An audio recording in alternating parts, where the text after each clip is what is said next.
Partai Keadilan Partai Ketua DPW Partai Aceh Kabupaten Aceh Besar Hasbalah menyampaikan pesan pentingnya soliditas anggota Dewan dalam memperjuangkan kepentingan rakyat. Hal tersebut disampaikan saat menghadiri pelantikan dan pengambilan sumpah 40 anggota DPRK Aceh Besar di Kota Janto, Selasa 20 Agustus 2024.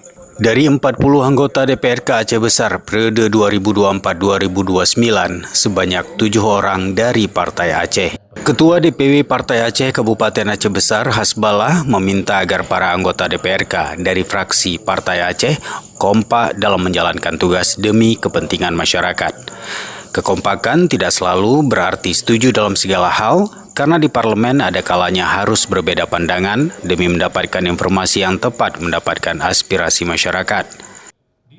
Yang pertama sekali kita atas nama Dewan Pimpinan Wilayah Partai Aceh hari ini mengucapkan apresiasi dan selamat untuk anggota DPRK dari fraksi Partai Aceh.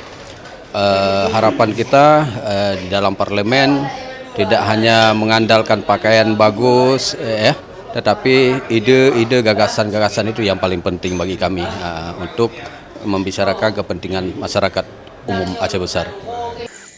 Terkait pelaksanaan pilkada ke depan, Hasbalah mengharapkan berlangsung dengan baik seperti pemilu 2024 lalu untuk mendapatkan pemimpin terbaik untuk Aceh Besar. Kita pilkada ini kan pesta demokrasi ya.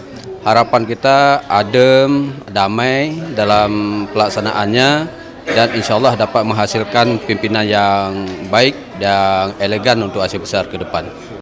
Pelantikan anggota DPRK Aceh Besar juga turut dihadiri mantan Bupati Aceh Besar Adun Mukhlis Basyah.